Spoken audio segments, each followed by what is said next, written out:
प्रिय दर्शक भाई भौणी मानू दशहरा अव्यवहित पूर्व हार्दिक अभिनंदन जनाई चलतु डॉन फिल्म हीरो जन्मभूमि बनारस बुलीजा।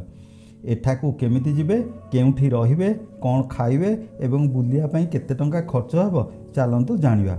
आपण जदि ओडिशारु जिबे वाराणसी बाट दे दिल्ली जाउथिया ट्रेन रे गले सीधा बनारस जंक्शन रे ओह्लाइबे, नचेत अन्य केउ ट्रेन रे गले मोगल सराई बा दीन दयाल उपाध्याय स्टेशन रे ओह्लाई ट्रेन टैक्सी किंबा ऑटो जोगे 15 किलोमीटर जावाक पड़ो।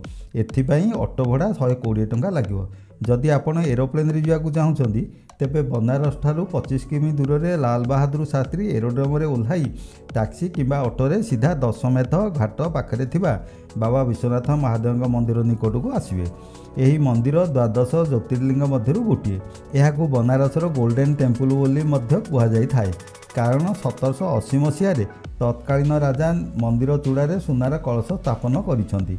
यहाकू वर्षर सबु समय आसी दर्शन करें, मात्र श्रावण मास सोमवार दिन अत्यधिक भीड़ जो दर्शन करने कष्टकर हो जाए। वाराणसी 80 घाट ठारे गंगा नदी प्रवेश कर आपण 88 गोटी घाट देखा पाइबे। से 7 गोटी घाट महत्वपूर्ण यथा दशमेध घाट, पंचगंगा घाट, आदिकेशर घाट, 84 घाट, 80 घाट, दरभंगा घाट और मणिकर्णिका घाट। एथिमध्यरु मणिकर्णिका घाट में 24 घंटा मृत व्यक्ति शव सत्कार कराए। आपण प्राय जानिथिबे पौराणिक किंवदंती अनुसार त्रेता युगरे काशीर राजा दानवीर हरिश्चंद्र प्रजा वत्सल शासनर परीक्षा करने जाई विश्वामित्र ऋषि तांकु राजसियानरू ओह्लाई देई एही मणिकर्णिका घाटर संसान जगुआली कराई देइथिले। तत्संगे संगे तांको स्त्री सभ्यांकु पर घरे चाकराणी कराइथिबार प्रवाद शुणियाकु मिलुछि। आपण बनारस रे पहुँचला परे रहिया पई 4 प्रकार सुविधा पाई परिबे।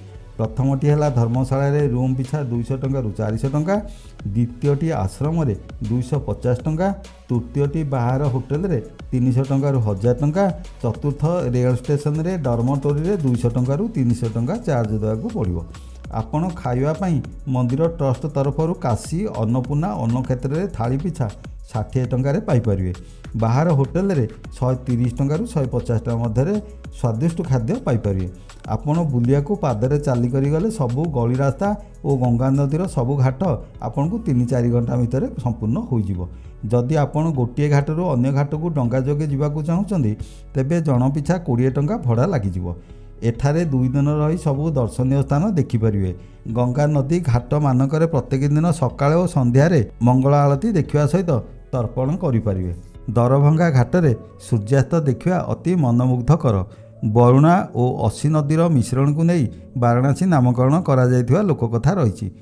यही पवित्र सहर पाखापाखि आपण भारत माता मंदिर, वेदव्यास मंदिर, 300 वर्ष पुराना लाल रंगर दुर्गा मंदिर, तुलसीदास मंदिर, नेपाली मंदिर, 64 जोगिनी मंदिर, संकटमोचन हनुमान मंदिर, काल भैरवी मंदिर, मुक्ति भवन इत्यादि भारत कला म्यूजियम, 1800 मसीह निर्मित राजनगर फर्ट, 12 किलोमीटर दूर सारनाथ मंदिर, 3 किलोमीटर दूर बनारस हिंदू विश्वविद्यालय। एठारे प्राचीन शिक्षा और संस्कृति जो पृथ्वीर सबु देशर शिक्षार्थी को देखा पाइबे। एठाकू जीवाई ऑटो भड़ा 120 टंका लगे।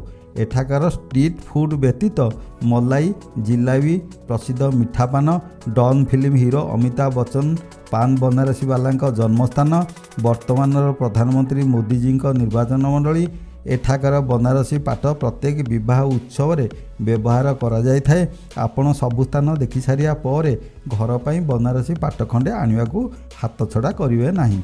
आपण को ट्रेन, बस, टैक्सी भड़ा को छाड़ी सेठारे रहिबा, खाइबा और ऑटो रे बुलिया पई 2500 टंका मध्य खर्च लागिजिवो। यह वीडियो देखि सारिया परे सब्सक्राइब, लाइक एवं बेल घंटी बजाइले बाबा विश्वनाथ आपणक यात्रा मंगल करिवे। नमस्कार, धन्यवाद, जय जगन्नाथ।